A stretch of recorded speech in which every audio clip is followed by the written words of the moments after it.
আম্মা জান আয়েশা রাদিয়াল্লাহু তাআলা আনহা তারপর নবীজির শানে কবিতা গাইলেন। কবিতা হযরত আম্মা জান আয়েশা নবীজির শানে কবিতা গাইলেন। কবিতা কয় কি কবিতা? লানা শামসুন ওয়ালিল আফাকি শামসুন, লানা শামসুন ওয়ালিল আফাকি শামসুন ওয়া শামসি খায়রুম মিন শামসিস সামাই ফাইন্নাশ শামসা তাতলু বা'দা ফাজরি ওয়া শামসি তালিউন বা'দাল ইশাই ওয়া শামসি তালিউন বা'দাল ইশাই। কারো জবান যেন বন্ধ থাকে না, একটু চিৎকার দিয়ে বলি না আল্লাহু আকবার। হযরতে আম্মা জান আয়েশা রাদিয়াল্লাহু তাআলা আনহা কবিতা গায়। কয় কি কবিতা? ও দুনিয়ার মানুষ সকল শোনো, আসমানের জন্য আল্লাহ একটা সূর্য বানিয়েছেন, আমার জন্য আল্লাহ একটা সূর্য বানিয়েছেন। কোন সূর্য বেশি দামি? আম্মা জান আয়েশা বলেন আসমানের সূর্যের চেয়ে আমাকে আল্লাহ যেই সূর্য দান করেছেন সেই সূর্য বেশি দামি। সুবহানাল্লাহ। কয় শোনো শোনো শোনো, আসমানের সূর্য কখন উদিত হয় আর আমার সূর্য কখন উদিত হয়? কয় ফাইন্নাশ শামসা তাতলু বা'দা ফাজরিন ওয়া শামসি তালিউন বা'দাল ইশাই ওয়া শামসি তালিউন বা'দাল ইশাই। ও দুনিয়ার মানুষ শোনো, আসমানের সূর্য উদিত হয় ফজরের নামাজের পর। তোমরা সকলে যখন জাগ্রত হয়ে যাও, পুরা দুনিয়া যখন জাগ্রত হয়ে যায়, পাখি যখন কিচিরমিচির করে, ওই সময় আল্লাহ আসমানের সূর্যকে জ্বালায়া দেয়। আর আমাকে আল্লাহ যেই সূর্য দান করেছেন সেই সূর্য কখন উদিত হয়? ভাই তোমরা যখন ঘুমিয়ে যাও, পুরা দুনিয়া যখন ঘুমিয়ে যায়, পুরা দুনিয়া যখন ঘুমিয়ে বিবর হয়ে যায়, পুরা দুনিয়া যখন নীরব নিস্তব্ধ হয়ে যায়, ওই সময় আল্লাহ আমার অন্ধকার কুটুরির ঘরের কোনায় আমার সূর্য জ্বালাইয়া দেয়। লানা শামসুন ওয়ালিল আফাকি শামসুন ওয়া শামসি খায়রুম মিন শামসিস সামাই ফাইন্নাশ শামসা তাতলু বা'দা ফাজরিন ওয়া শামসি তালিউন বা'দাল ইশাই। কারো জবান যেন বন্ধ থাকে না, একটু বলেন না সাল্লাল্লাহু আলাইহি ওয়াসাল্লাম। মুহাম্মাদের নাম জপেছিলিস বুলবুলি তুই আগে,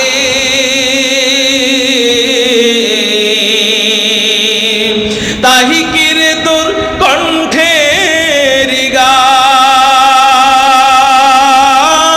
তাহিকের তোর কণ্ঠের গান এমন মধুর লাগে ওহরে, এমন মধুর লাগে ওরে গোলাপ নিরিবিলি, বুঝি নবীর কদম চুমেছিলি ওরে গোলাপ নিরিবিলি, বুঝি নবীর কদম চুমেছিলি। তোর কদমের খুশবু আজো, তোর কদমের খুশবু আজো তোর আতরে জাগে ওহরে, তোর আতরে জাগে। মুহাম্মাদের নাম জপেছিলিস বুলবুলি তুই আগে, তাহিকের তোর কণ্ঠের গান, তাহিকের তোর কণ্ঠের গান এমন মধুর লাগে ওহরে, এমন মধুর লাগে। বলেন না সাল্লাল্লাহু আলাইহি ওয়াসাল্লাম। আলহামদুলিল্লাহি ওয়া কাফা ওয়া সালামুন আলা ইবাদিহিল্লাযীনা ইসতাফা।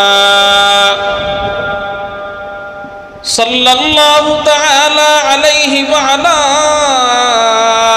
আলিহি ওয়া আসহাবিহি ওয়া বারাকা ওয়া সাল্লাম وبارك وسلم تسليما كثيرا كثيرا خصوصا على سيد المتقين والأبرار صاحب النبي في الغار والمزار أفضل الصحابة بالتحقيق خليفة النبي بلا فصل إمامنا أبي بكر الصديق وعلى الناطق بالصواب والعادل بالكتاب إمامنا بالحق عمر بن الخطاب وعلى صاحب الحياء وناشر القرآن الشهيد المظلوم حين تلاوة الفرقان إمامنا عثمان بن عفان وعلى صاحب السيف والقضاء وناشر العلم والهدى أسد الله الغالب إمامنا علي بن أبي طالب رضي الله تعالى عنهم أجمعين أما بعد فأعوذ بالله من الشيطان الرجيم بسم الله الرحمن الرحيم قل إن كنتم تحبون الله فاتبعوني يحببكم الله ويغفر لكم ذنوبكم والله غفور رحيم قال سيدنا رسول الله صلى الله عليه وسلم أحب الله لما يغذوكم من نعمة وأحبوني لحب الله وأحبوا أهل بيتي لحبي صدق الله مولانا العظيم وصدق رسوله النبي الأمي الكريم ونحن على ذلك لمن الشاهدين والشاكرين والذاكرين والحمد لله رب العالمين সকলে নবীজির শানে দুরূদ ইব্রাহিম পড়ি আল্লাহুম্মা সাল্লি আলা মুহাম্মাদিন ওয়া আলা আলি মুহাম্মাদ কামা সাল্লাইতা আলা إبراهيم وعلى آل إبراهيم إنك حميد مجيد اللهم بارك على محمد وعلى آل محمد كما باركت على إبراهيم وعلى آل إبراهيم إنك حميد مجيد مقصد ہو اگر تربیت لال بدخشا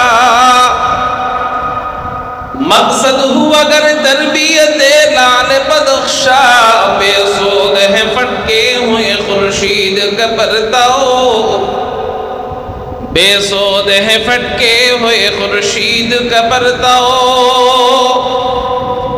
دنیا روایات کے پندوں میں گرفتار دنیا روایات کے پندوں میں گرفتار کیا مدرسہ والوں کی تگوداؤ کیا مدرسہ والوں کی تگوداؤ کر سکتے تھے جو اپنی زمانے کی امامات کر سکتے تھے جو اپنی زمانے کی امامات وہ کہن دماغ اپنے زمانے کے پیرو وہ کہن دماغ اپنے زمانے کے پیرو لا الہ الا اللہ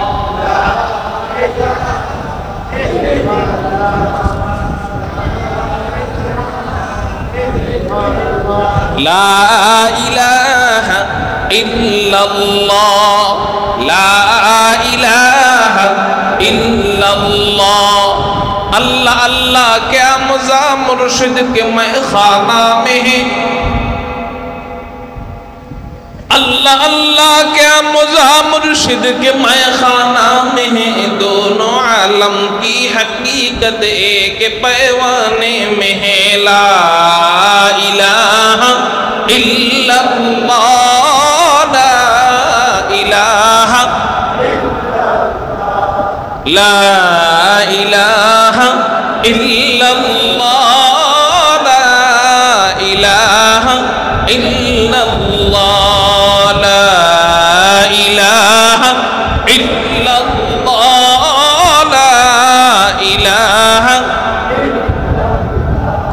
ला इलाहा इल्लल्लाह, ला इलाहा इल्लल्लाह, ला इलाहा।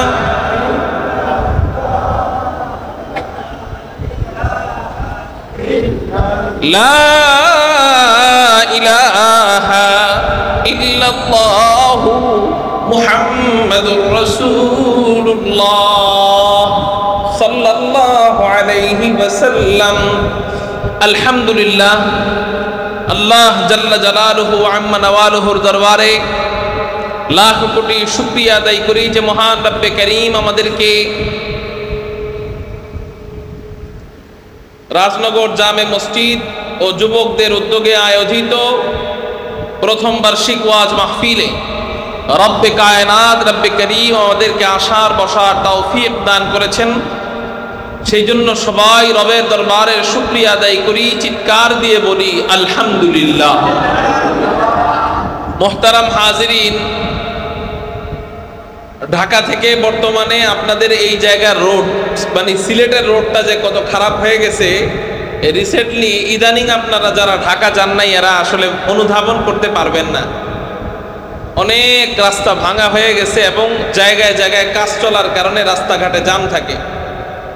যেখানে হবিগঞ্জ আসতে আমার সাধারণত 4-5 ঘন্টা সময় লাগতো, সেখানে আজকে প্রায় 8 ঘন্টা সময় লেগেছে।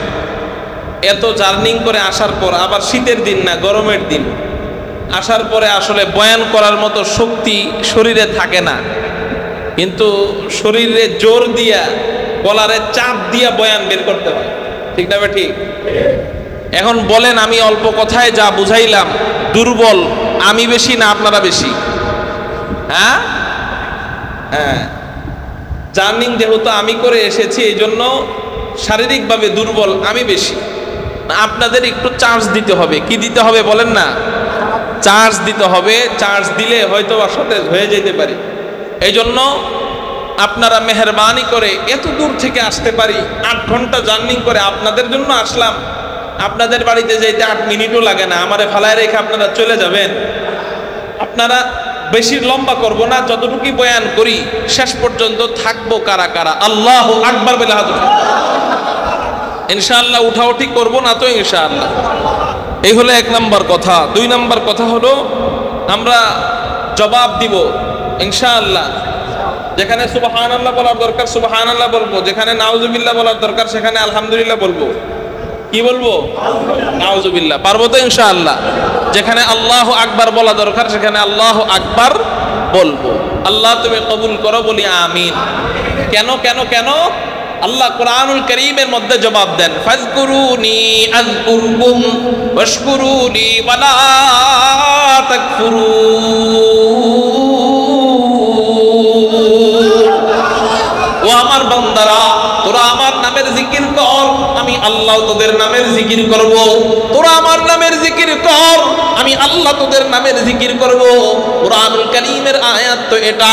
আর হুজুর আকরাম সাল্লাল্লাহু আলাইহি ওয়াসাল্লাম বলেন, ও উম্মতেরা, আল্লাহর জিকির তুমি যেমনে করবা আল্লাহ তোমার জিকির অমনে করবে। তুমি যদি একা একা আল্লাহর জিকির করো, আল্লাহ পাক রব্বুল আলামিন একা একা তোমার নামের জিকির করবে। তাহাজ্জুদের নামাজ পড়া, যায় নামাজটা বিছায়া তুমি আল্লাহর নামের জিকির করবা, সুবহানাল্লাহ বলবা, আলহামদুলিল্লাহ বলবা, আল্লাহু আকবার বলবা, লা ইলাহা ইল্লাল্লাহ বলবা। ওই গভীর রজনীতে আল্লাহ তোমার নামের জিকির একা একা করবে।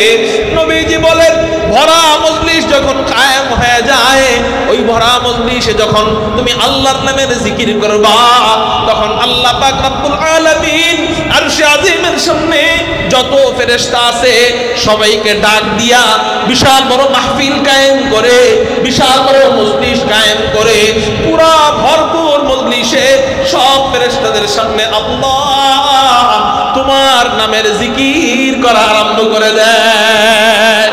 अल्लाह अल्लाह क्या मज़ा मुर्शिद के मैखाना में, अल्लाह अल्लाह क्या मज़ा मुर्शिद के मैखाना में है, दोनों आलम की हकीकत एक पैमाने में है, दोनों आलम की हकीकत एक पैमाने में है।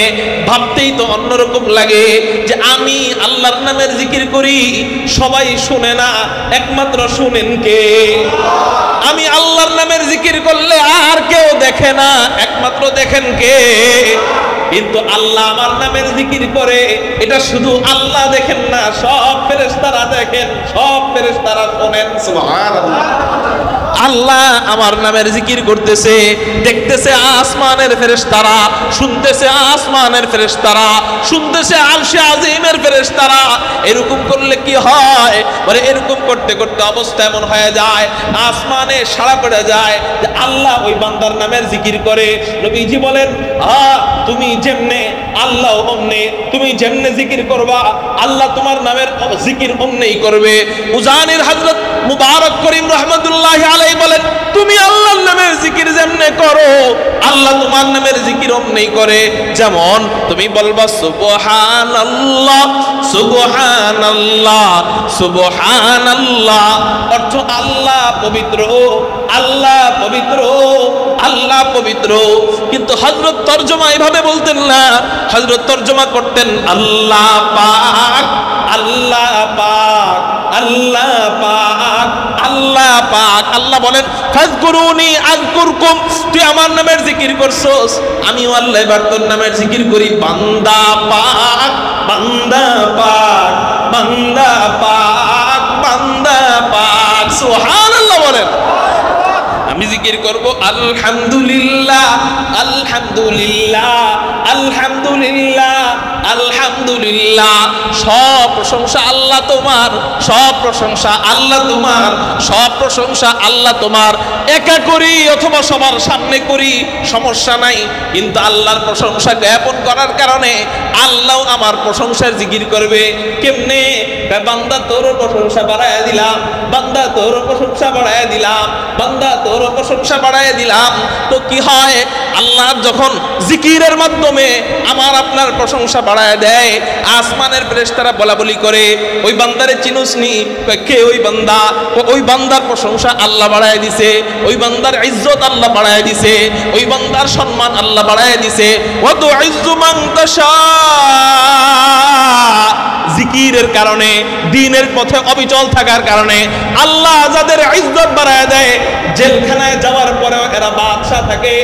আর যাদের ইজ্জত আল্লাহ কমায় দেয়, ওয়াতুযিল্লু মান তাশা, 16 বছর শাসন করার পরেও জেলখানায় যায় ডিম থেরাপি খায়। ঠিক না বে ঠিক? মুহতারাম হাজিরিন, তো আল্লাহ ওয়ালারা সম্মান কামায়, আল্লাহ ওয়ালারা প্রশংসা কামায় কেমনে? আল্লাহর জিকির করে, আল্লাহ বান্দার জিকির করে, ফেরেশতাদের দিলের ভিতরে আইসা যায় ভালোবাসা। আসমানের ফেরেশতারা জমিনের ফেরেশতাদেরকে বলে, এই জমিনের ফেরেশতারা এই বান্দার জিকির আল্লাহ করে, এই বান্দারে আল্লাহ ভালোবাসে, তোরাও এই বান্দারে ভালোবাসবি। এবার জমিনের ফেরেশতারা কুল কায়নাতের সমস্ত মাখলুকের দিলের ভিতরে দিয়ে দেয়, ও জমিনের মাখলুকাতরা এই বান্দার জিকির আল্লাহ করেন, এই বান্দার জিকির আল্লাহ করেন, এই বান্দার জিকির ফেরেশতারা শোনেন, এই বান্দার প্রশংসা একদিনের এই বান্দাকে আল্লাহ বড় মোহাব্বত করেন। অতএব শোন শোন শোন, দুনিয়ার সব মাখলুকরা শুইনা রাখ, এই বান্দাকে তোরাও মোহাব্বত করবি। এরাও যখন মোহাব্বত করা শুরু করে দেয়, দুনিয়ার কোনো মানুষ না চিনলেও তারে দেখলে আদর করা আরম্ভ করে দেয়। আমাদের হযরত মুফতি সাহেব হাফিজাহুল্লাহ কোনো প্রান্তেই যাক, আমি চ্যালেঞ্জ দিয়ে বলতে পারি ওনাকে কেউ যদি নাও চিনে তারপরেও ওনার চেহারা শুরু করে দিবে। ঠিক না ঠিক? কেন কেন? কারণ কি? একটা পাওয়ার, এই পাওয়ার সে আল্লাহর সাথে কন্ট্যাক্ট করছে, তারা আল্লাহ পাকের জিকির করছে, আল্লাহ ওয়ালারা আল্লাহর জিকিরের মাধ্যমে এমন রুহানিয়াত দিলের ভিতরে জমা করছে, এমন নূর দিলের ভিতরে জমা করছে, ওনারা বসা থাকবে, আপনি তাদের সামনে বসবেন, দিল চেঞ্জ হইতে থাকবে। দিল কি হইতে থাকবে? বলা কোনো ওয়াজ শোনা লাগবে না তো। আমরা ওয়াজ করি, এগুলাতে তাসির পড়ে না, এদের সামনে লাগবে না, শুধু যায় বসে থাকবেন, মনে চাইবে না আজকে থেকে আজকে থেকে আর গুনাহ করব না, আজকের থেকে আর মোবাইলে খারাপ জিনিস দেখব না, আজকের থেকে আর গীবত করব না। আপনি দেখবেন কোন আল্লাহওয়ালার সামনে বসে থাকলে দিলের ভিতরে এরকম ঈমানের চার্জ হয়, রুহানিয়াত বাড়তে থাকে, নূর বাড়তে থাকে। এটা কিসের মাধ্যমে পয়দা হয়? এটা জিকিরের মাধ্যমে পয়দা হয়, এটা গুনাহ ছেড়ে দেওয়ার মাধ্যমে পয়দা হয়। কিসের মাধ্যমে পয়দা হয়? জিকিরের মাধ্যমে পয়দা হয়, গুনাহ পয়দা হয়। এই জন্য মজলিসে যখন সুযোগ আইসা যাবে আমরা আল্লাহর নাম বলবো, পারবো ইনশাআল্লাহ? চিৎকার দিয়ে বলি আল্লাহু আকবার। আমি আপনাদের সামনে একটি আয়াত তেলাওয়াত করেছি। আল্লাহ বলেন, আউযু বিল্লাহি মিনাশ শাইতানির রাজীম, বিসমিল্লাহির রহমানির রহিম, কুল ইন কুনতুম তুহিব্বুনাল্লাহ ফাত্তাবিউনি ইউহিব্বুকুমুল্লাহু ওয়া ইয়াগফির লাকুম যুনুবাকুম ওয়াল্লাহু গফুরুর রহিম। আল্লাহ পাক রব্বুল আলামিন নবীজিকে উদ্দেশ্য করে বলেন, হে রাসূল, আপনি আপনার উম্মতদেরকে বলুন, ইন কুনতুম তুহিব্বুনাল্লাহ, ও আমার উম্মতেরা, তোমরা যদি আল্লাহকে মহব্বত করে থাকো, তোমরা যদি আল্লাহকে ভালোবেসে থাকো, তাহলে শোনো, আল্লাহকে ভালোবাসতে গেলে একটা লাইসেন্স লাগে। আল্লাহকে ভালোবাসতে হলে হাসরের ময়দানে লাইসেন্স দেখাতে হবে। তুমি একটা ক্লাসের ছাত্র কিনা, তোমার ইউনিফর্ম লাগে, ইউনিফর্ম ছাড়া তোমাকে স্কুলের হলে ঢুকতে দিবে? প্রবেশপত্র ছাড়া পরীক্ষার হলে ঢুকতে দিবে? তো তুমি আল্লাহকে আসলে মহব্বত করতা না উপরে উপরে মহব্বত করতা? এজন্য তোমার একটা প্রবেশপত্র নিতে হবে, এজন্য তোমার একটা লাইসেন্স নিতে হবে। ওই লাইসেন্স কি? আল্লাহকে ভালোবাসার লাইসেন্স হলো, নবীজি বলেন, আল্লাহ শিখাই দিতেছেন, নবীজি বলেন, ফাত্তাবিউনি, তোমরা আমার সুন্নতের অনুসরণ করো, আমার সুন্নতকে আঁকড়ে ধরো, আমার সুন্নতের অনুসরণ করো। মুখে বলা লাগবে না আমি আশিক রাসূল, তোমার খাওয়ায় প্রমাণ করতে হবে তুমি আশিক রাসূল, তোমার কথা বলায় প্রমাণ করতে হবে তুমি আশিক রাসূল, তোমার দুরূদ পড়ার স্টাইলে প্রমাণ করতে হবে তুমি আশিক রাসূল, তোমার নামাজের স্টাইলে প্রমাণ করতে হবে তুমি আশিক রাসূল, তোমার সন্তানদেরকে মাদ্রাসায় ভর্তি করার স্টাইলে প্রমাণ করতে হবে তুমি আশিক রাসূল, তোমার বিবিকে তুমি বেপরদায় বাজারে পাঠাও কিনা, এটার বিপরীত চলো কিনা, এটার মাধ্যমে প্রমাণ করতে হবে তুমি আশিক রাসূল।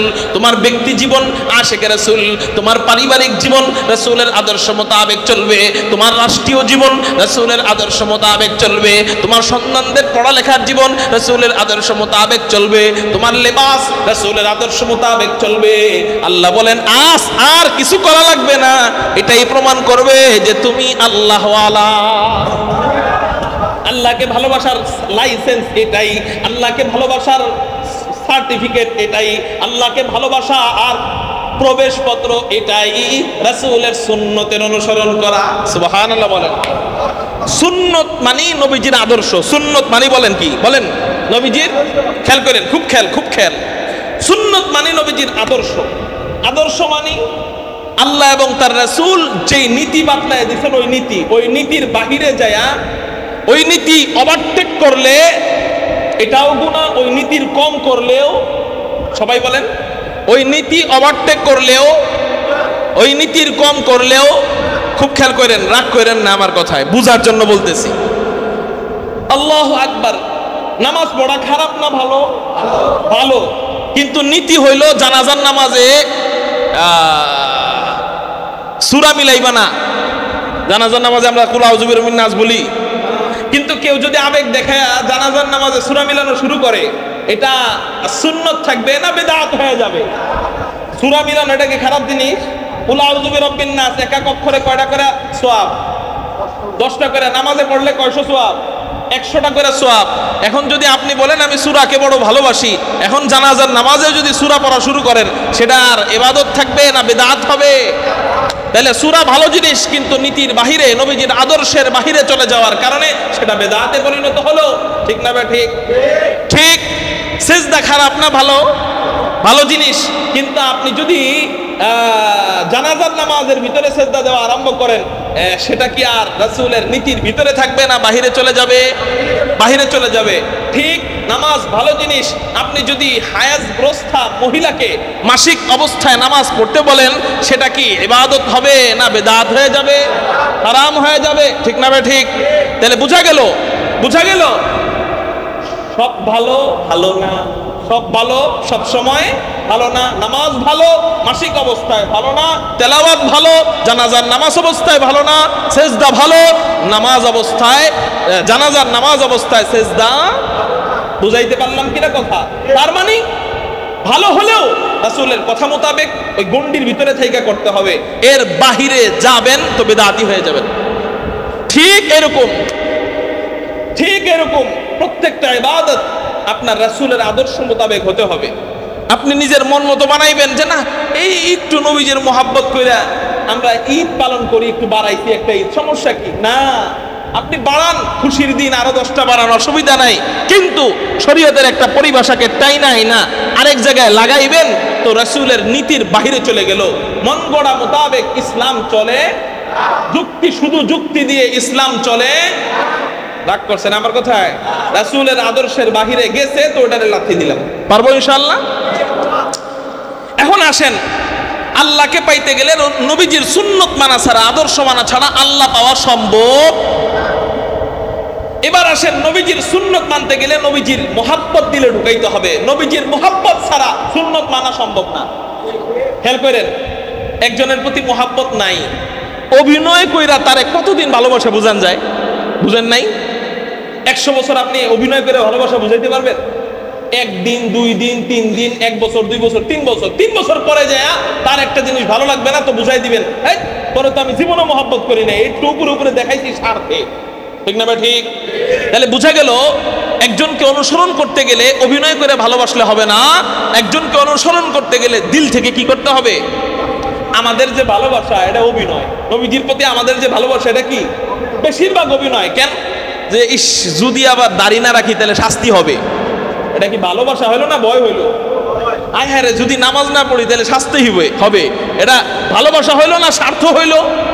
হ্যাঁ, এই স্বার্থ জায়েজ আছে, কিন্তু ভালোবাসা যখন আইসা যাবে তখন শাস্তির ভয় থাকুক আর না থাকুক আপনার মুখ থেকে দাড়ি কেউ কাটতে পারবে না। জীবন জাগার থাক, ফজরের সময় কনকনে শীতের মধ্যে আপনাকে মসজিদে আসা থেকে কেউ দূরে রাখতে পারবে না। ঠিক না ভাই? ঠিক। ভালোবাসা নাই, জোর করে কয়দিন মসজিদে যেতে পারবেন? কিন্তু ভালোবাসা আছে, প্রেমিককে মহব্বত করেন তো রাত 1টা বাজে প্রেমিক বলছে তোমার সাথে আমি কথা বলবো মোবাইলে, তো রাত 1টা বাজে অটো ঘুম ভাঙা যায় তো প্রেমিকাকে ফোন দেন আপনি, তখন ঘুম ভাঙলো কেন? তাহাজ্জুদের নামাজের টাইমে তো ঘুম ভাঙে না। পার্থক্য হইলো এটা, ওই জায়গায় ভালোবাসা আছে বিদায় টাইম মতো ঘুম ভেঙে যায়, একটু পর জায়গা যায়। কি লেগে জাগে? ওই যে অপেক্ষা করতেছে। ঠিক না ভাই? ঠিক। আবার নিয়ে একটা ক্রস হয়ে যায়, অপেক্ষা করতেছে। মুহতারাম হাজিরিন, ভালোবাসা থাকবে তার কথা মানতে ভালো লাগবে, ভালোবাসা থাকবে না তার আদেশ নিষেধ মানতে ভালো লাগবে। এবার আসেন আমরা একটু নবীজির ভালোবাসা দিলে ঢুকানোর চেষ্টা করি, যাতে করে এর মাধ্যমে নবীজির আদর্শগুলা আল্লাহ আমাদেরকে মানার তৌফিক দান করেন। নবীজিকে আমরা ভালোবাসবো 4 কারণে। জোরে বলেন কয় কারণে? যে সমস্ত বৈজ্ঞানিক দুনিয়াতে আছে এরা বলে মানুষকে মহব্বত করে 4 কারণে। জোরে বলেন কয় কারণে? 1 নাম্বার কারণ হলো জামাল। একজন মানুষ আর একজন মানুষকে মহব্বত করে জামালের কারণে, সৌন্দর্যের কারণে। প্রেমিক প্রেমিকার প্রেমে পড়ে কি দেখা? সৌন্দর্য দেখা। এই সৌন্দর্য দেখা এমন প্রেমে পড়ে যে কাঙ্ক্ষিত নারীকে অথবা কাঙ্ক্ষিত পুরুষকে না পাইলে আত্মহত্যা পর্যন্ত করে। আছে না নাই? তাহলে মুহতারাম হাজিরিন, ভালোবাসার কয়টা কারণ জোরে বলেন? 4টা। এতদিন শুনছেন নামাজ ভাঙার কারণ কয়টা? এতদিন শুনছেন রোজা ভাঙার কারণ কয়টা, এতদিন শুনছেন ওযু ভাঙার কারণ কয়টা, আজকে জানবেন ভালোবাসার কারণ কয়টা। এক নাম্বার জামাল, সৌন্দর্য। একজন মানুষ আর একজন মানুষকে সৌন্দর্যের কারণে মহব্বত করে। দুই নাম্বার কামাল, যোগ্যতা বা পূর্ণতা। একজন মানুষ আর একজন মানুষকে যোগ্যতার কারণে মহব্বত করে। তিন নাম্বার ইহসান, দয়া। একজন মানুষ আর একজন মানুষকে দয়ার কারণে মহব্বত করে। ব্যক্তিটা বড় দয়ালু, ব্যক্তিটা বড় সমাজ সেবক, ব্যক্তিটা মানুষদেরকে অনেক মহব্বত করে, ওই মানুষরা সবাই ভালোবাসে। চার নাম্বার কারণ হলো করাবাত, আত্মীয়তা। একজন মানুষ আর একজন মানুষকে আত্মীয়তার কারণে মহব্বত করে। জীবনে আপনারা আগে আপনার বিবিকে মহব্বত করতেন কিনা? বিয়ের আগে বিবিদেরকে মহব্বত করতেন, কিন্তু এখন জীবন দিয়ে দেন। কেন কেন কেন? ওই যে আত্মীয় হয়ে গেছে। একজন মানুষ আর একজন মানুষকে এই চার কারণে ভালোবাসে। আচ্ছা, একটা মানুষের ভিতরে চারটা থাকার দরকার নাই, যদি একটা থাকে জীবন দিয়ে মহব্বত করে। আল্লাহু আকবার, আল্লাহু আকবার। আমাদের নবীজি হুজুর আকরাম সাল্লাল্লাহু আলাইহি ওয়াসাল্লামের ভিতরে আল্লাহ এই চারটার কয়টা দিয়েছিলেন? বলে আল্লাহ হুজুর আকরাম সাল্লাল্লাহু আলাইহি ওয়াসাল্লামকে এই চারটা পরিপূর্ণভাবে দান করেছিলেন, একটু কমতি দান করেন নাই। অন্যান্য মানুষের ভিতরে একটা বড় আছে, আরেক গুণ ছোট আছে, এক গুণ অনেক বেশি, আরেক গুণ কিছু কম, এরকম আছে। কিন্তু আমাদের নবীজিকে আল্লাহর পরে এই চার গুণ পরিপূর্ণ দান করেছেন। একটু চিৎকার দিয়ে বলেন সুবহানাল্লাহ। তাহলে এক নাম্বার গুণ হলো জামাল। জোরে বলেন কি? সৌন্দর্য। সৌন্দর্য। আমার নবী কেমন সুন্দর ছিলেন চলেন আপনাদেরকে একটু হাদিস থেকে শোনাই। আমার নবী কেমন সুন্দর ছিলেন হযরতে জাবির ইবনে আব্দুল্লাহ বর্ণনা করেন, হযরতে জাবির ইবনে সামুরা বর্ণনা করেন, তিরমিজি শরীফের হাদিস। আন জাবির ইবনে সামুরা রাদিয়াল্লাহু তাআলা আনহু قال রাআইতু রাসূলুল্লাহ সাল্লাল্লাহু আলাইহি ওয়াসাল্লাম ফি লাইলাতিল ইদহিয়ান ওয়া আলাইহি হুল্লাতুন হামরা।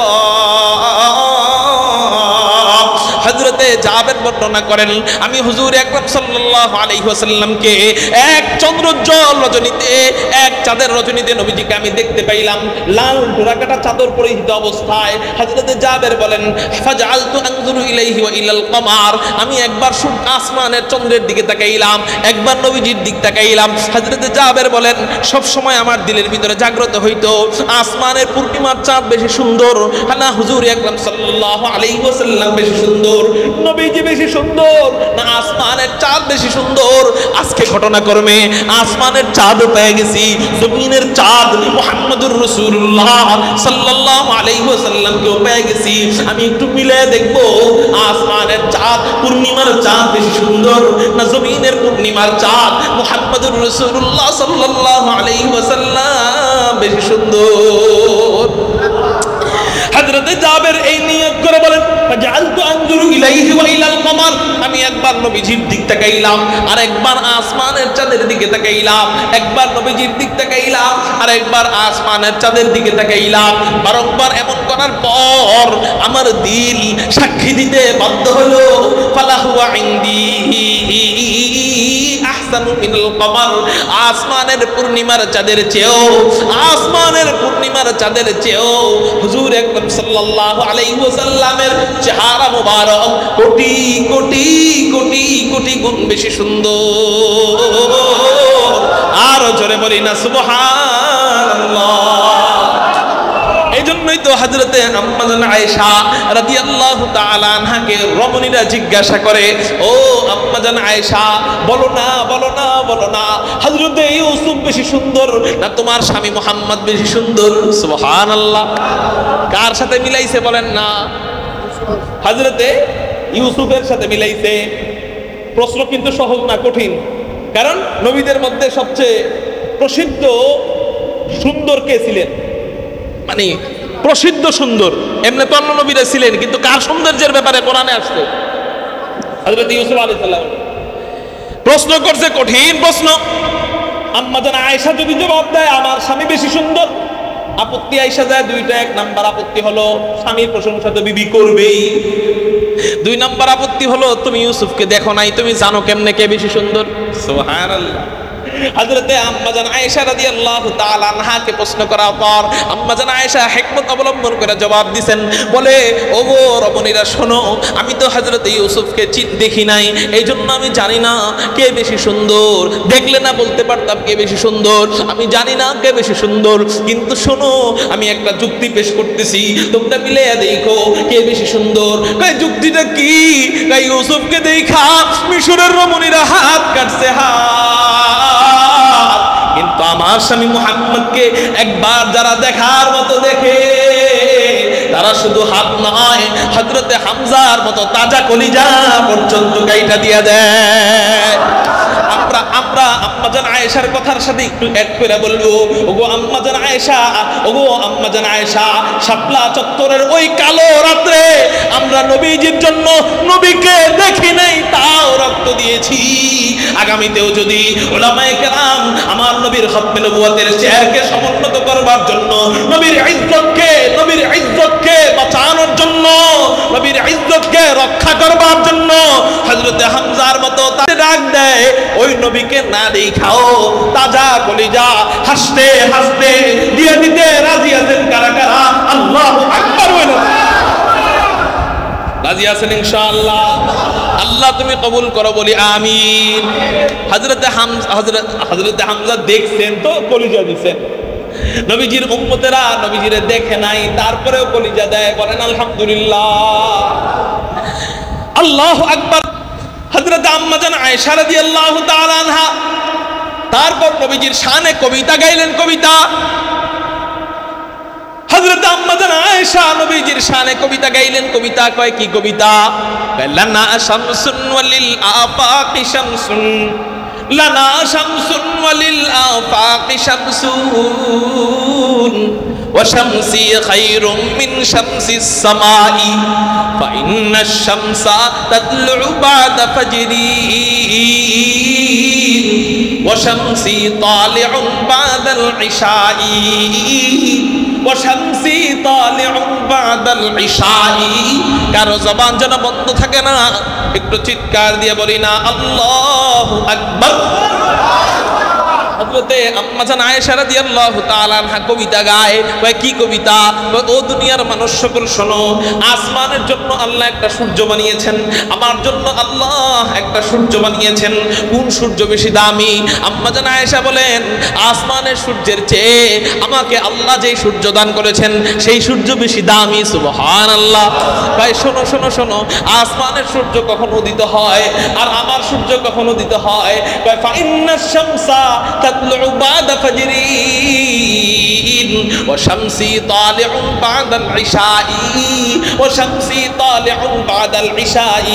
ও দুনিয়ার মানুষ শোনো, আসমানের সূর্য উদিত হয় ফজরের নামাজের পর।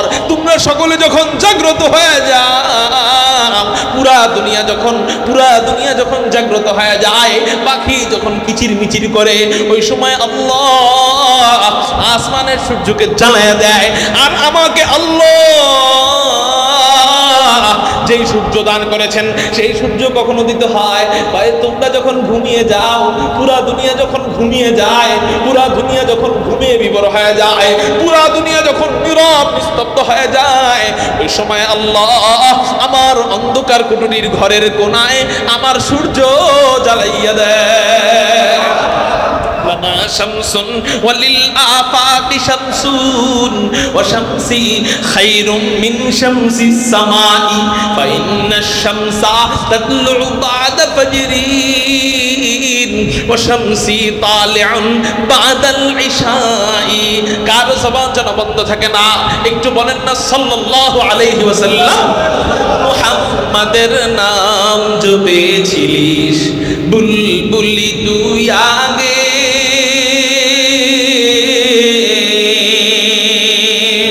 তাহিকিরে তোর কণ্ঠের গান, তাহিকিরে তোর কণ্ঠের গান এমন মধুর লাগে, ওহরে এমন মধুর লাগে, ওরে গোলাম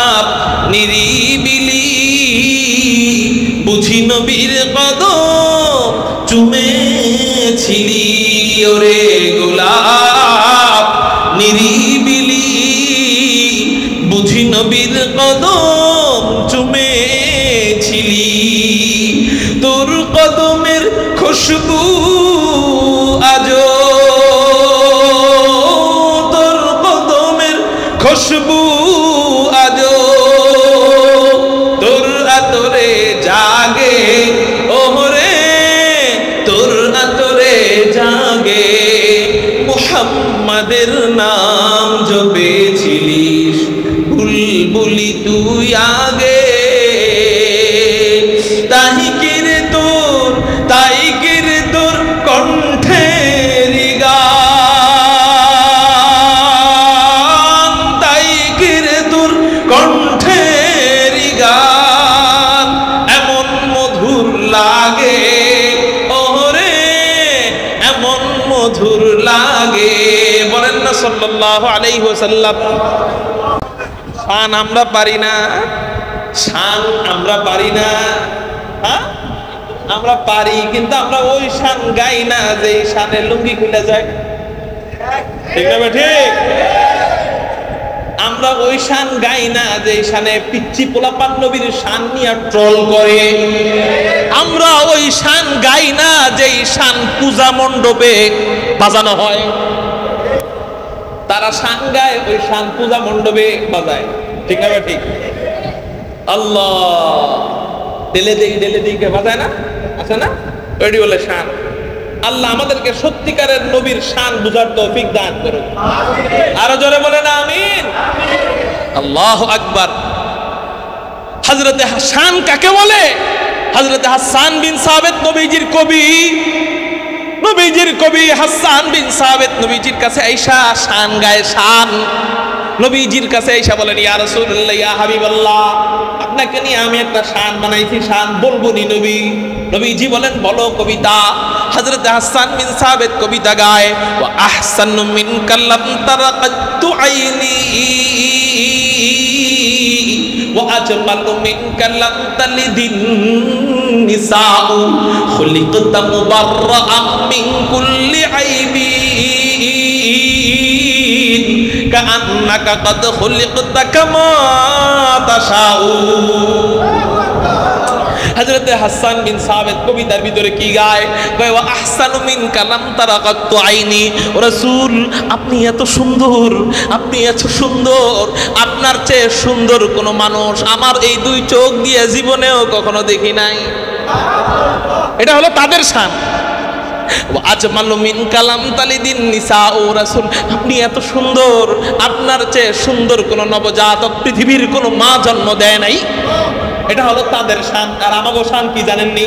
আমাগো শান হলো আল্লাহর ধন রাসূলকে দিয়া, আল্লাহ গেল গায়েব হইয়া, রাসূলের ধন খাজারে দিয়া, রাসূল গেল মদিনায় শুইয়া, খাজা তোমার দরবারে কেউ ফিরে না খালি হাতে।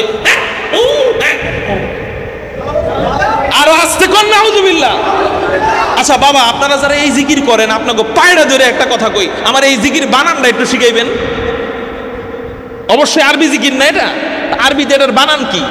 হ্যাঁ, হা আলিফ জব, হা আলিফ জের কো মোনাকি, হ্যাঁ উর একার না দেয়, হ্যাঁ কি দিছে? জের দিছে না একার দিছে? একারের আরবিতে একার বলতে কিছু আছে। তারপরে হ্যাঁ উ, এটা মিলাইবেন কেমনে আপনি? আলিফের উপরে জীবনে তাসদিদ দেখছেন নি? আলিফের উপরে তাসদিদ হয় জীবনে? হ্যাঁ উ হু উ হ্যাঁ ও বলা সম্ভব? আবার এটা আপডেট হয়েছে হিমতে হিমতে হিমতে। এটার বানান কেমনে কইবেন? হিমতে শব্দ বানান আসেনি পৃথিবীতে। আল্লাহ আমাদের বাবাদেরকে তুমি বুঝার তৌফিক দান করো। আমরা ওই সমস্ত ভণ্ডদের কাছে আর কখনো যাব না। সত্যিকারের আল্লাহওয়ালা চায় দেখো বরুণায় আছে, সত্যিকারের আল্লাহওয়ালা চায় দেখো সুনামগঞ্জের ওই আল্লামা নুরুল ইসলাম সুনামগঞ্জ আছে, সত্যিকারের আল্লাহওয়ালা তাকায় দেখো দরগা মাদ্রাসা আছে, সত্যিকারের আল্লাহওয়ালা তাকায় দেখো লক্ষ্মীপুরি হযরত আছে, ঠিক না বেঠি? সত্যিকারের আল্লাহওয়ালা তাকায় দেখো জকিগঞ্জ আছে। আল্লাহ আমাদেরকে তাদেরকে চেনার তৌফিক দান করুন। সত্যিকারের আল্লাহওয়ালা তাকায় দেখো সাজিদুর রহমান সাহেব আছে। আল্লাহ আমাদেরকে তাদেরকে চেনার তৌফিক দান করুন। নিজের মন গড়া জিকির, আল্লাহ পাক কোরআনে জিকিরের ব্যাপারে এত তাকিদ দিছে যে তোমরা সকাল সন্ধ্যা আল্লাহর জিকির করো। ওয়াজকুর ইসমা রাব্বিকা বুকরাতা ওয়া আসিলা, সকাল সন্ধ্যা আল্লাহর নামের জিকির করো।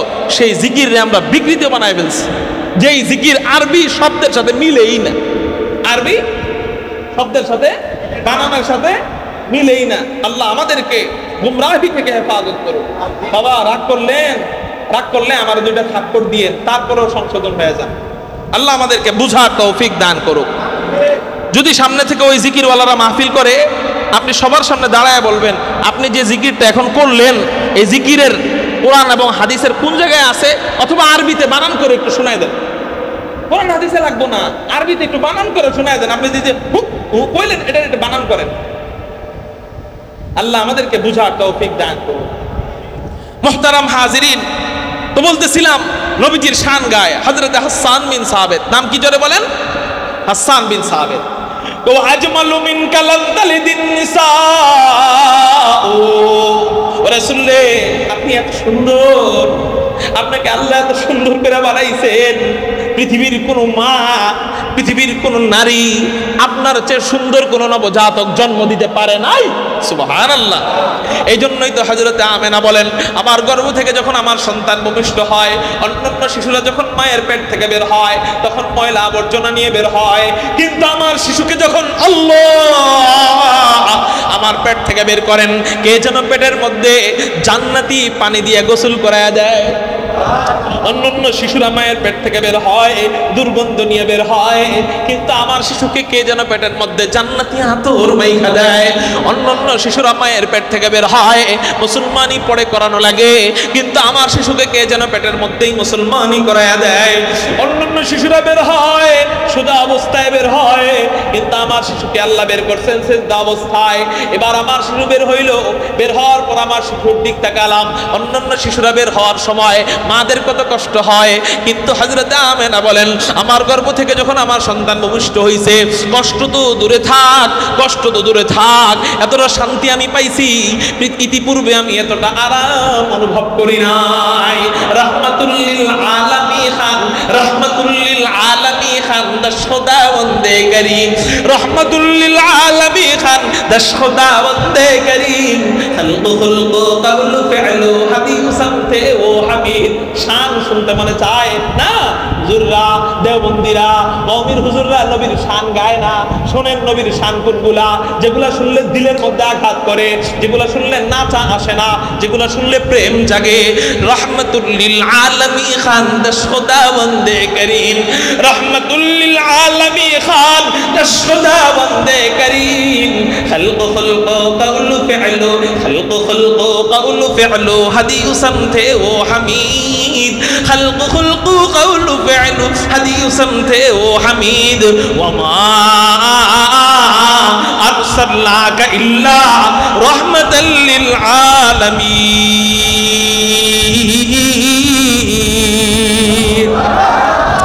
আমার নবী আসমানের জন্য রহমত, যেই নবী জমিনের জন্য রহমত, যেই নবী সূর্যের জন্য রহমত, যেই নবী চন্দ্রের জন্য রহমত, যেই নবী পিচ্চির জন্য রহমত, যেই নবী যুবকের জন্য রহমত, যেই নবী বুড়ার জন্য রহমত, যেই নবী পুরুষের জন্য রহমত, যেই নবী নারীর জন্য রহমত, যেই নবী মুসলমানের জন্য রহমত, যেই নবী অমুসলিমদের জন্য রহমত, যেই নবী আশরাফুল মাখলুকাতের জন্য রহমত, যেই নবী কুল কায়নাতের সবকিছুর জন্য রহমত, যেই নবী শান্তির বার্তা নিয়ে আসেন, সেই নবী আবার জন্মগ্রহণের সময় মারে কষ্ট দিবে? যেই নবী সবার জন্য শান্তি, সেই নবী মারে আবার কেমনে কষ্ট দেয়? এই জন্যই হযরতে আমেনা বলেন, আমার গর্ভ থেকে আমার সন্তান বের হয়, আমি কোনো টেরই পাই নাই, কোনো খারাপই লাগে নাই, আমার শান্তি লাগছে, ইতিপূর্বে এত শান্তি আমি পাই নাই। এরপরে হযরতে আমেনা বলেন, আমার গর্ভ থেকে আমার সন্তান বের হওয়ার পর আমার সন্তানের যেই দিকটা আমি তাকাইলাম, ওই দিকটা তাকায় দেখলাম মুহাম্মদ। সুবহানাল্লাহ। মুহাম্মদ শব্দের অর্থ হলো প্রশংসিত। বলেন মুহাম্মদ শব্দের অর্থ কি? প্রশংসিত। হযরতে আমেনা বলেন, আমি আমার শিশুর যেই দিকটা তাকাই ওই দিকটাই প্রশংসা দেখতে পাই, ওই দিকটাই প্রশংসিত। আমি আমার শিশুর চেহারার দিক তাকাইলাম, তাকানোর পর দেখলাম মুহাম্মদ। ঠোঁটের দিক তাকাইলাম, ঠোঁটটা মুহাম্মদ। নাকের দিকে তাকাইলাম, নাকটা মুহাম্মদ। চোখের দিকে তাকাইলাম, চোখটা মুহাম্মদ। কপালের দিক তাকাইলাম, কপালটা মুহাম্মদ। চাহনির দিক তাকাইলাম, চাহনিটাও মুহাম্মদ। হাসির দিক তাকাইলাম, হাসিটাও মুহাম্মদ। কান্নার দিক তাকাইলাম, কান্নাটাও মুহাম্মদ। মাথার দিক তাকাইলাম, মাথাটাও মুহাম্মদ। চুলের দিক তাকাইলাম, চুলটাও মুহাম্মদ। কাঁধের দিক তাকাইলাম, কাঁধটাও মুহাম্মদ। সিনার দিক তাকাইলাম, সিনাটাও মুহাম্মদ। পেটের দিক তাকাইলাম, পেটটাও মুহাম্মদ। উরুর দিক তাকাইলাম, উরুটাও মুহাম্মদ। হাত পায়ের দিক তাকাইলাম, হাত পাটাও মোহাম্মদ, আঙ্গুলিগুলোর দিক তাকাইলাম, আঙ্গুলিগুলাও মোহাম্মদ। হযরতে আমেনা আল্লাহরে বলেন, আল্লাহ এমন কি আশ্চর্য শিশু তুমি আমাকে দান করলা, ইতিপূর্বে এত সুন্দর শিশু তো আমি কখনো দেখি নাই। আল্লাহ যেই শিশুর সব কিছু মোহাম্মদ, এই শিশুর নাম আমি কি রাখতে পারি? কারণ যেই শিশুর সব কিছু সুন্দর, ওই শিশুর নামটাও সুন্দর রাখতে হয়। ওই শিশুর নামটা সুন্দর নাম না রাখলে মানায় না। আপনার এলাকায় সবচেয়ে সুন্দর শিশুর নাম সেন্টু মিয়া রাখলে মানাবে? যেমন চেহারা ওইরকম নামটাও সাজাইতে হয়। আর তখন চলতেছিল আরবি সাহিত্যের যুগ, আরবি সাহিত্যিকের জামানা, তখন নাম নিয়ে প্রতিযোগিতা চলতেছিল। হযরতে আকা নামদারের আম্মা হযরতে আমেনা বলেন, আল্লাহ যেই শিশুর সব কিছু মুহাম্মদ, এমন দামি শিশুর নাম আমি কি রাখতে পারি? আল্লাহ পাক রব্বুল আলামিন হযরতে আমেনার অন্তরে ঢাইলা দিলেন, আমেনা রে, যেই শিশুর সব কিছু মুহাম্মদ, যেই শিশুর নাক মোহাম্মদ, ঠোঁট মোহাম্মদ, গাল মোহাম্মদ, কান মোহাম্মদ, চোখ মোহাম্মদ, কপাল মোহাম্মদ, মাথা মোহাম্মদ, সেই শিশুর নাম আর মোহাম্মদ বাদে রাখবা কেন? এক কাজ করো না, এই শিশুর নামটাও রাইখা দাও মোহাম্মদ। লা ইলাহা और इल्लल्लाह में नुक्ता नहीं, ला इलाहा और इल्लल्लाह में नुक्ता नहीं। देखिए क्या रमज है कुदरत के ऐसे पैगाम में, देखिए क्या रमज है कुदरत के ऐसे पैगाम में। आब इज़ाफा गैर मुमकिन है खुदा की कसम। কোথায় গেছেন নি আপনারা? আরো জোরে। अब इज़ाफा गैर मुमकिन है खुदा की कसम। एक नुक्ता के भी गुंजाइश नहीं इस्लाम में, एक नुक्ता के भी गुंजाइश नहीं इस्लाम में। मुहतरम हाज़रीन, কথা যেহেতু আসলে এই জন্য বলি, আল্লাহ নবীজির এমন একটা নাম রাখছেন, এমন একটা নাম রাখছেন যেই নামের জায়গায় অন্য নাম আনলে মানাইতো না, যেই নামের জায়গায় অন্য নাম আনলে মানাইতো না, মিলতো না, পারফেক্ট হইতো না। আপনি বলতে পারেন, কেন হুজুর নবীজির নামের মতো সুন্দর নাম অন্যান্য নবীদের নাম কি আল্লাহ দেয় নাই? খেয়াল করেন, অন্যান্য নবীদের নাম কি সুন্দর না অসুন্দর? সুন্দর। অন্যান্য নবীদের নাম সুন্দর না অসুন্দর? সুন্দর। আমাদের নবীজির নাম কি আল্লাহ অন্যটা রাখতে পারতেন না? আমি বলবো সুন্দর এক জিনিস, পারফেক্ট আরেক জিনিস। কি বললাম? কি বললাম বলেন? বুঝে নাই রে আমার কথা। সুন্দর এক জিনিস, পারফেক্ট আরেক জিনিস। যেমন আমার নবীর নামের বংশের, আমার নবীর বংশের ভিতরে কয়েকজনের নাম আছে অনেক সুন্দর।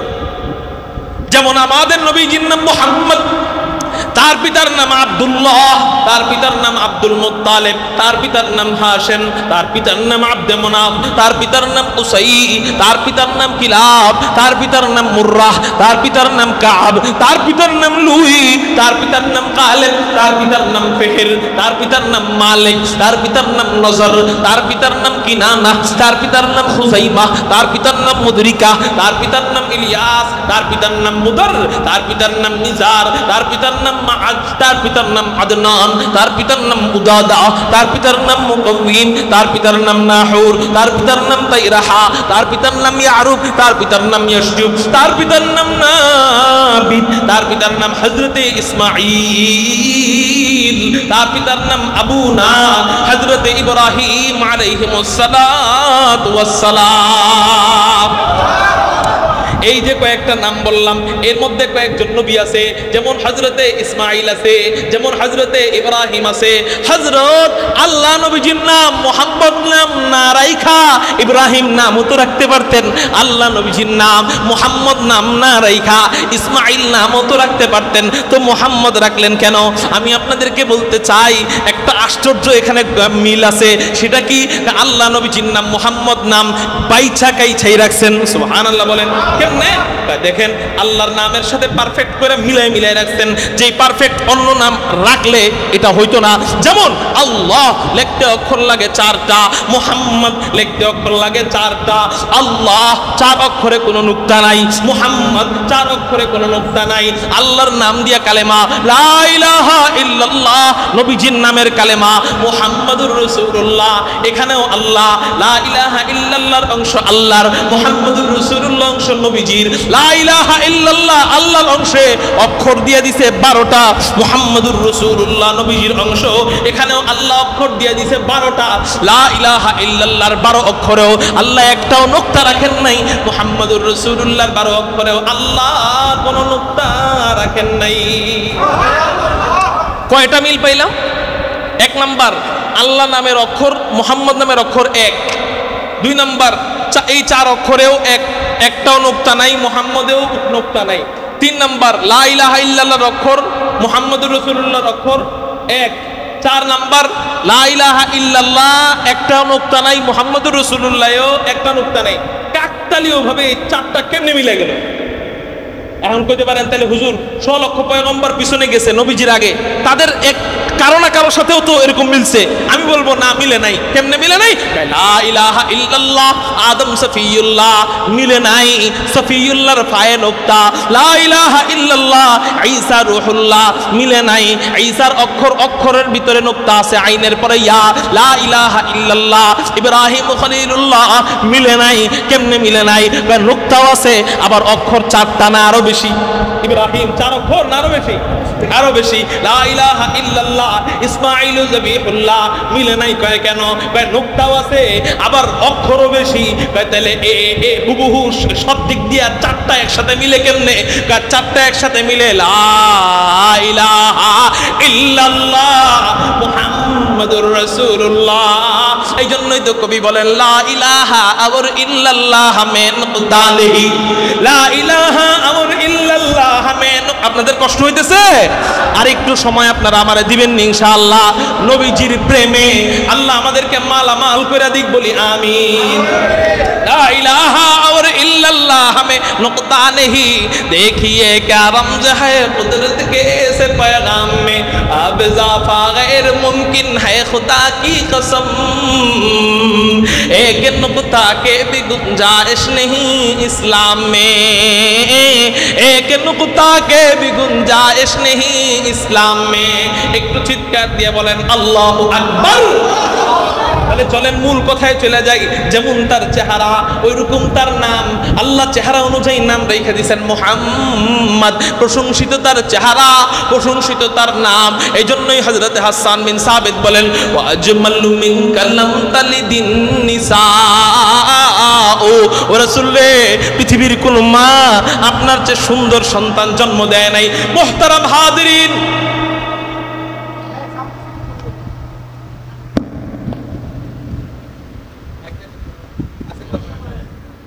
হ্যাঁ খেয়াল করেন। মুহতারাম হাজিরিন, আপনি বলতে পারেন আওয়ামী লীগের নেতার প্রশংসা আওয়ামী লীগরা তো করবেই, ঠিক না? ঠিক। বিএনপির নেতার প্রশংসা তো বিএনপির নেতারা, বিএনপির পোলাপান করবেই। হযরত আপনাদের নবীজির প্রশংসা নবীর সাহাবায়ে কেরামরা তো করবেই। এটা তো বড় একটা ক্রেডিটের বিষয় না, ঠিক না? ঠিক। কর্মীরা তো নেতার প্রশংসা করবেই। নবীজির বিবি হ্যাঁ কি হইল ভাই?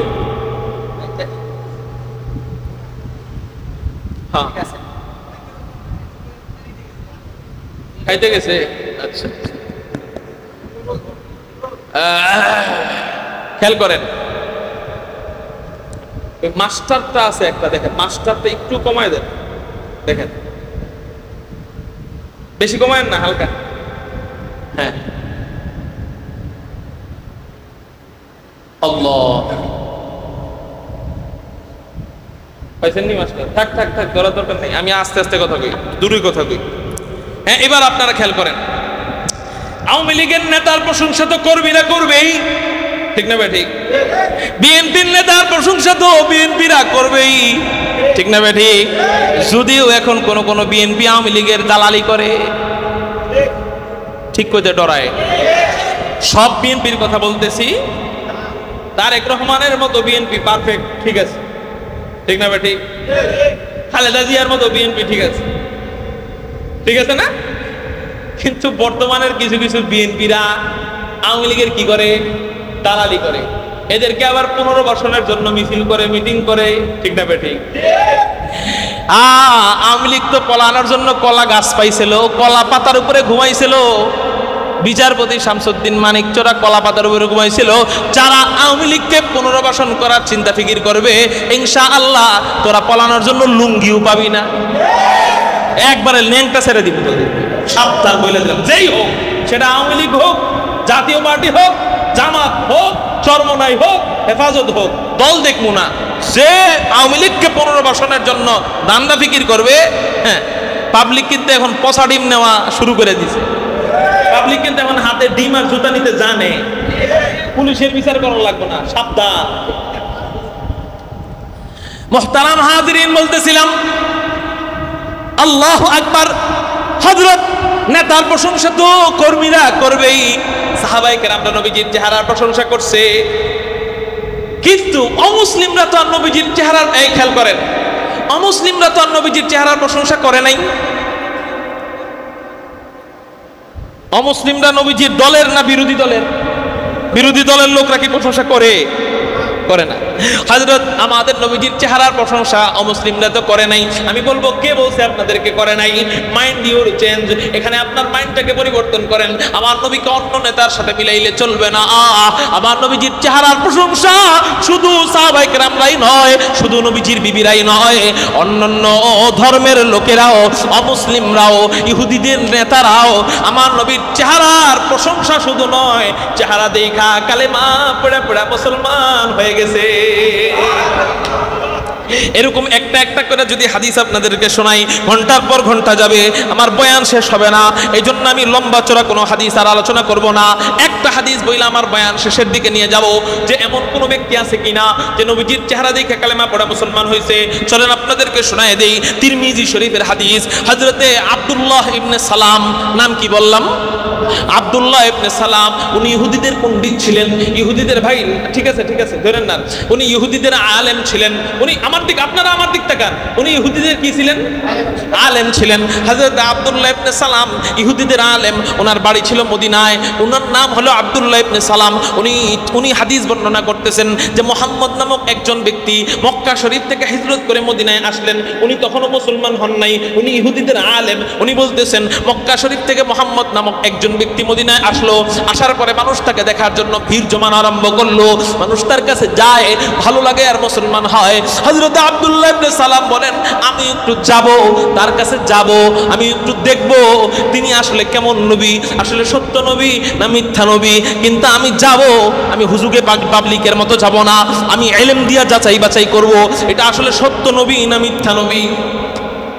পাবলিক তো ল্যাংটাটারে দেখে কয় পীর, ল্যাংটাটারে দেখে কি কয়? পীর কয়। পাবলিক যাচাই বাছাই ছাড়া একটু কারামতি দেখাইলেই হয়েছে, একটু ম্যাজিক খেলা দেখাইলেই হয়েছে, পাশে আমার পীর। কিন্তু আলেমরা যাচাই বাছাই করে কি দিয়া? ইলম দিয়া। হযরত আব্দুল্লাহ ইবনে সালাম ইহুদিদের আলেম, উনি যাচাই বাছাই করার জন্য তিনটা প্রশ্ন ঠিক করছেন। এক নাম্বার প্রশ্ন, কিয়ামতের পূর্বে সর্বপ্রথম বড় আলামত কোনটা? দুই নাম্বার প্রশ্ন, জান্নাতীরা জান্নাতে যাওয়ার পর সর্বপ্রথম আল্লাহ কোন খাবার দিয়ে মেহমানদারি করাবেন? তিন নাম্বার প্রশ্ন, সন্তানের চেহারা কখনো বাবার মতো কেন হয়, কখনো মায়ের মতো কেন হয়? এই কঠিন তিনটা প্রশ্নের উত্তর নবী ছাড়া আর কেউ জানেন না। হযরত আব্দুল্লাহ ইবনে সালাম এই তিনটা প্রশ্ন নিয়ে নবীজিকে যাচাই বাছাই করতে যাইতেছেন। অন্যান্য ইহুদিরা বলে, ও আব্দুল্লাহ ইবনে সালাম, তুমি কই যাও? আব্দুল্লাহ ইবনে সালাম বলেন, কে নাকি নবী দাবি করছে, আমি ওনারে আটকাইতে যাই। হযরত আব্দুল্লাহ ইবনে সালামকে অন্যান্য ইহুদিরা বলেন, ও আব্দুল্লাহ ইবনে সালাম, তুমি একা যাবা কেন? আমরাও যাব। তুমি একা যাবা কেন? আমরাও যাব, আমরাও দেখব। তুমি একা খেলা দেখবা কেন? আমরাও খেলা দেখব। তুমি নবীর একা যাচাই বাছাই করবা কেন? আমরাও দেখব যে এটা আসলে সত্য নবী না মিথ্যা নবী, আমরাও দেখতে চাই। হযরত আব্দুল্লাহ ইবনে সালাম বলে, তাহলে তো ভালোই হইল, চলো আমার সাথে। হযরত আব্দুল্লাহ ইবনে সালাম বিশাল বড় কাফেলা নিয়া নবীজির দরবারে রওনা হয়ে যায়, নবীজিকে যাচাই বাছাই করার জন্য, নবীজিকে আটকানোর জন্য। হযরত আব্দুল্লাহ ইবনে সালাম নবীজির দরবারে যখন পৌঁছাইছেন, তখন নবীজি মসজিদে নববীতে বয়ান করতেছিলেন, আফশুস সালাম ওয়া আতঈমুত তুআম ওয়া সাল্লু বিল-লাইল ওয়ান নাসু নিয়াম তাদখুলুল জান্নাতা বিসালাম। এই হাদিস হযরত আব্দুল্লাহ ইবনে সালাম শুনতেছিলেন, নবীজি বয়ান করতেছিলেন। দূর থেকে আব্দুল্লাহ ইবনে সালাম যেই মাত্র নবীজিকে দেখছেন, যেই মাত্র নবীজির চেহারার মোবারকের উপর আব্দুল্লাহ ইবনে সালামের নজরটা পড়ছে, 100 কিলোমিটার গতির গাড়ি হাত ব্রেক করলে যেমন হয়ে যায়, হযরত আব্দুল্লাহ ইবনে সালাম ওইভাবে ব্রেক খেয়ে গেছেন। সুবহানাল্লাহ। হযরত আব্দুল্লাহ ইবনে সালাম নবীজির চেহারা দেখার সাথে সাথে ব্রেক খেয়ে গেছেন। অন্য ইহুদিরা বলে, ও আব্দুল্লাহ ইবনে সালাম যাও, নবীজির কাছে যাও, প্রশ্ন করো কাও না কেন, যাচাই বাছাই করো না কেন? আব্দুল্লাহ ইবনে সালাম বলে, ও মিয়া, কারে আটকাইতে আসলাম? আমি তো তারে দেখা নিজেই আটকায় গেলাম। কয় কেমনে আটকাইলা? কয় আমি চেহারা দেখা বুঝে গেছি, লাইসা বিওয়াজহিন কাযাব, এই চেহারাওয়ালা ব্যক্তি, এত সুন্দর চেহারাওয়ালা ব্যক্তি কখনো মিথ্যা নবী হইতে পারে না। আমার রাসূলের চেহারাই খতমে নবুয়তের দলিল। খতমুর রাসূল নাজমে সুবুল সুবহ হিদায়াত, খতমুর রাসূল নাজমে সুবুল সুবহ হিদায়াত, খতমুর রাসূল নাজমে সুবুল সুবহ হিদায়াত, হাক্কা কে নজীরি তুল হক কে বশীরি, আয়ে খতমে রাসূল উম্মত তু খৈর উম্মবুদ, আয়ে খতমে রাসূল উম্মত তু खैर उमम्बूद, जो समर के आयद हम दर फसल अखीरी, जो समर के आयद हम दर फसल अखीरी। कारो जबान जना बंद থাকে না, চিৎকার দিয়ে বলি আল্লাহু আকবার। হযরত আব্দুল্লাহ ইবনে সালাম নবীজির চেহারা দেখা কালেমা পড়ে পড়ে মুসলমান হয়ে যাওয়ার সিদ্ধান্ত নিয়ে নেয়। তাহলে আল্লাহ আমাদেরকে কেমন নবী দান করলেন? পৃথিবীতে এমন কোন নেতা আছে যেই নেতার চেহারা দেখা ধর্ম ত্যাগ করে? হ্যাঁ, কিন্তু আমার নবীর চেহারা দেখা ধর্ম ত্যাগ করছে সাধারণ কোনো মানুষ না, ইহুদিদের আলেম। ইহুদিদের মাথায় এত সাধারণ মনে করেন না, বর্তমানে পৃথিবী চালাইতেছে ইহুদিরা, ঠিক না? ঠিক। আমরা যতই ইসরায়েলের বিরোধিতা করি, সেই আবার ওই ইসরায়েলি পণ্য ঘরের ভিতরে ঢুকাই, ঠিক না? ঠিক। ইসরায়েলের পণ্য ঘরে ঢুকাইয়া ওদেরকে আমাদের এই টাকা পয়সা দেই, ওরা আবার এই অস্ত্র কিনা আমাদেরকে মারে, ঠিক না? ঠিক। যতই ওদের বিরোধিতা করি, আবার পরোক্ষভাবে যেন ওদেরকে আমরা, ওই ইহুদিরাই আমাদেরকে চালাইতেছে। মুহতারাম হাজির, ওদের মাথা কি দেখছেন? ওদেরকে বয়কট করতে চাইলেও পারতেছি না। আমি সাবান কিনি না, তা আমার মা না যাই না কিনতেছে।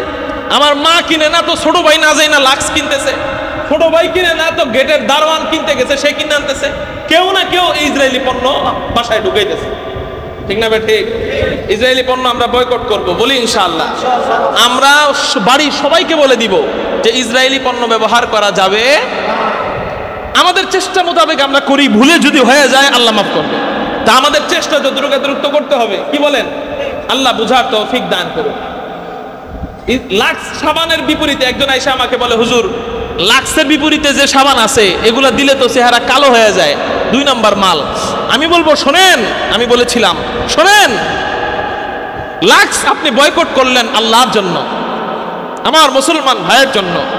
ফলে আপনি 2 নম্বর মাল যদি পেয়ে যান, ওইটা দিয়ে চেহারায় দেওয়ার পরে যদি চেহারায় গোটা হয়, খোসপাসরা হয়, কালো হয়, হাসরের ময়দানে এইটাকেই জান্নাতে যাওয়ার উসিলা বানাইতে পারবে যে আল্লাহ আমার ভাইকে বাঁচানোর জন্য অন্তত আমি কালো হইতে পারছি, ঠিক না? ঠিক। অন্তত কি হইতে পারছি? যুদ্ধের ময়দানে যাইতে পারি নাই, অন্তত কালো হইতে পারছি আমার ভাইরে বাঁচানোর জন্য, নাকি না বাঁচানোর জন্য? এজন্য ভাই চেষ্টা করবেন তাদের পণ্যগুলা ত্যাগ করার, বয়কট করার। আল্লাহ বুঝার তৌফিক দান করুন।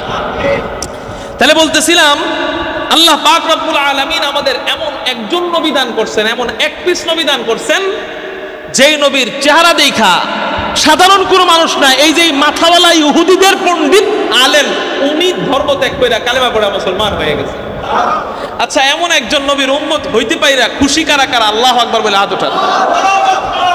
আসলে খুশি, আসলেই খুশি, হাত নামান, হাত নামান। এই খুশিটা যদি কাজে লাগে তাহলে বেশি খুশি, নাকি কাজে না লাগলে বেশি খুশি? খুশিটা, আমাদের এই খুশিটার পরিপূর্ণ সার্থকতা আদায় হবে যদি বাস্তব এই খুশিটা কাজে লাগে। এই খুশিটা সার্থক হবে কখন? যদি খুশিটা কি লাগে? খেয়াল করেন, মাছ ধরছেন, মাছ ধরার পরে মাছ ছুটে গেল গা, মাছ ধরছেন খুশি হইলেন, কিন্তু ছুটে গেল, খুশি থাকবে না যাবে? বলেন, ছুটে গেলে খুশি থাকবে না যাবে? একটু খেয়াল করেন, শেষ কথাটা না শুনলে পুরা বয়ান মনে করবেন ডাল খিচুড়ি, শেষের কথা বুঝলে মনে করবেন যে না বিরিয়ানি খাইছেন। খুব খেয়াল, মাছ ধরলেন কিন্তু ছুটে গেল, খুশি হয়েছিলেন মাছ ধরার কারণে, ছুটে যাওয়ার কারণে, আর খুশি সার্থকতা, খুশির সার্থকতা আর রইল, কিন্তু মাছ ধইরা খাইতে পারলে সেটা খুশির ডাবল খুশি, ঠিক না ঠিক?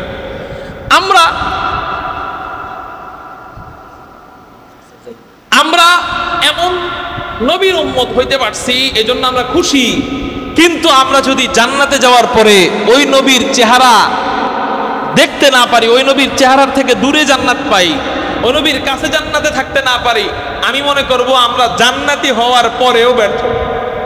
কি হওয়ার পরেও? জান্নাতের মধ্যে স্তর আছে না, সবচেয়ে উঁচু স্তরের নাম জান্নাতুল ফিরদাউস, যেই জান্নাতে থাকবে আমাদের নবীজি, সুবহানাল্লাহ বলেন। আমরা যদি ওই জান্নাতে না যাই, দূরের জান্নাতে থাকি, তাহলে যারা ওই জান্নাতে থাকবে তারা ঘন ঘন যেভাবে নবীজিকে দেখবে, আমরা কি ঘন ঘন ওইভাবে দেখতে পারবো?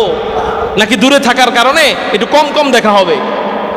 তাহলে এতে করে আমরা ব্যর্থ। কেন ব্যর্থ? জান্নাতের সব নেয়ামত, সব সৌন্দর্য এক পাল্লায়, জান্নাতের সব হুরদের সৌন্দর্য এক পাল্লায়, সব বিবিদের সৌন্দর্য এক পাল্লায়, সব গাছপালার সৌন্দর্য এক পাল্লায়, সব বাড়িগাড়ির সৌন্দর্য এক পাল্লায়, আমার নবীজির চেহারার সৌন্দর্য আরেক পাল্লায়। জান্নাতের সব সৌন্দর্যের চেয়ে আমার নবীর চেহারা সবচেয়ে বেশি সুন্দর।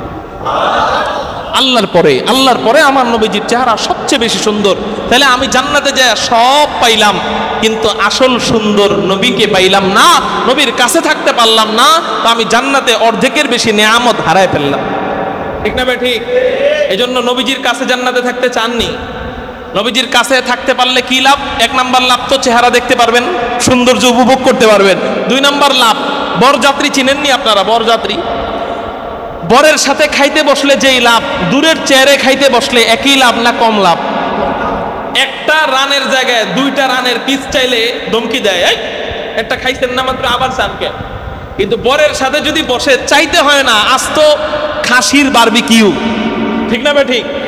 কয়েকটা মুরগির বারবিকিউ না খায়া শেষ করা যায় না, ঠিক না ভাই? ঠিক। তাহলে বরের সাথে বসলে লাভ না দূরে থাকলে লাভ?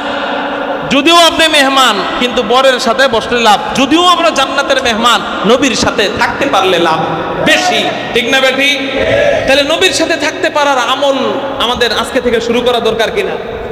বলবো নি? তাহলে নবীর সাথে জান্নাতে থাকতে পারার আমল, নবীর সাথে জান্নাতে থাকতে পারার একটাই আমল, যেটা আল্লাহকে পাওয়ার আমল, সেটার নাম সুন্নত, সেটার নাম নবীর আদর্শ, সেটার নাম মান তামাসসাকা বিসুন্নতি ইনদা ফাসাদি উম্মতি। আরেক হাদিস, মান আহাব্বা সুন্নতি ফাকাদ আহাব্বানি ওয়া মান আহাব্বানি কানা মাই ফিল জান্নাহ।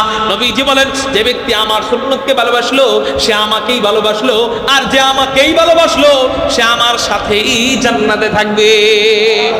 যে আমাকেই ভালোবাসলো সে আমার সাথেই জান্নাতে থাকবে। তাহলে বোঝা গেল নবীর সুন্নতকে ভালোবাসলে নবীর সাথেও জান্নাতে থাকা যাবে, আবার আল্লাহকেও পাওয়া যাবে। আয়াতের কথা মনে আসেনি? আল্লাহকে ভালোবাসার লাইসেন্স, সার্টিফিকেট, প্রবেশপত্র কি? আল্লাহকে ভালোবাসার প্রবেশপত্র কি? নবীর সুন্নত। আল্লাহকে ভালোবাসার প্রবেশপত্র কি? আয়াতের কথা মনে আছে? এবার হাদিস, নবীজির কাছে জান্নাতে থাকার প্রবেশপত্র কি? বলেন বলেন। নবীর কাছে থাকার, নবীর কাছে জান্নাতে থাকার লাইসেন্স কি? নবীর। একই জিনিস, একটাই। তাহলে আল্লাহকে যাওয়ার, আল্লাহকে পাওয়ার যেই পদ্ধতি, নবীকে পাওয়ার একই পদ্ধতি। বাইরের কোনো পদ্ধতি যদি থাকে, বাইরের কোনো পদ্ধতি যদি থাকে সেটা বেদাত। বেদাত এত খারাপ জিনিস, বেদাত করতে করতে এক পর্যায়ে কুফুরির পর্যায়ে চলে যায়, শিরকের পর্যায়ে চলে যায়। যেমন দেখেন না, এক ভাই ওই যে কবর থেকে লাশ উঠায় পুড়ে দিছে, এটার প্রতিবাদ করতে গেছে। প্রতিবাদ করতে যায় আচ্ছা লাশ পুড়ে দেওয়া এটা ঠিক করে নাই আমি বলবো, ঠিক আছে, কিন্তু তাকে সম্মান করতে যায় ফেরাউন রে ওই বেচারা বলতেছে যে ফেরাউনও তো মরার আগে কালেমা পড়ছে, ঈমান আনছে, অতএব ফেরাউনও নাকি আল্লাহওয়ালা। নাউজুবিল্লাহ বলেন। বেদাত তাদেরকে কোন পর্যায়ে নিয়ে গেছে যে তাদের পীরকে ভালো বানানোর জন্য, তাদের পীরকে আল্লাহওয়ালা সাবেত করার জন্য ফেরাউনকে ওলি বানাইতেছে। নাউজুবিল্লাহ বলেন। আল্লাহ আমাদেরকে এই সমস্ত গোমরাহি থেকে হেফাজত করুক, বেদাত কার্যক্রম থেকে হেফাজত করুক। যেটা রাসূলের আদর্শ না এটা আমি শোনার সাথে সাথে মেনে নিব। আবেগের নাম ইসলাম, আবেগের নাম ইসলাম, আবেগের নাম যদি ইসলাম হইতো জানাজার নামাজের ভিতরে সিজদা দিলেও সব হইতো। আবেগের নাম যদি ইসলাম হইতো জানাজার ভিতরে সূরা মিলাইলে সব হইতো। আবেগের নাম যদি ইসলাম হইতো মাসিক অবস্থায় মেয়েরা নামাজ পড়লে সব হইতো। বুঝা গেল আবেগের নাম ইসলাম নয়, সুন্নতের নাম ইসলাম। চলে বলেন।